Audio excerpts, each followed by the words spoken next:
नमस्कार. मी बाळकृष्ण ज्ञानदेव पाचपुते, राहणार बोरीबेल, तालुका दौंड, जिल्हा पुणे येथील शेतकरी असून काल परवा जी घटना झाली मुंबईमध्ये कलिंगड खाल्ल्याने 4 लोकांचा मृत्यू झाला. ऐकून खूप वाईट वाटले व त्यांना मी भावपूर्ण श्रद्धांजली वाहतो.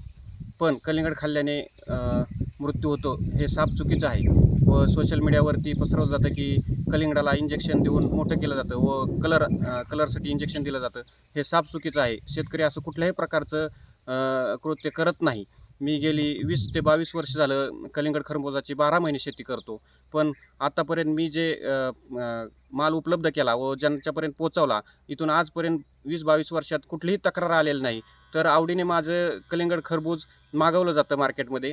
तरी अशी कुठलीही अफवा पसरू नये व ह्या अफवेला कुणीही बळी पडू नये नागरिकांनी.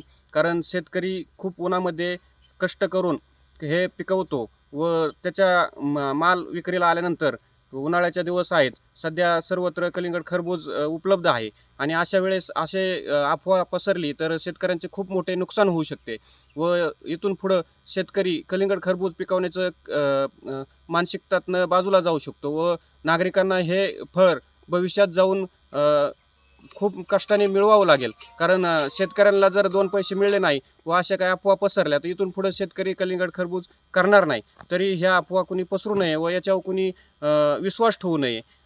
एक शेतकरी म्हणून माझी ही सर्वांना तळतळीची विनंती आहे. नमस्कार.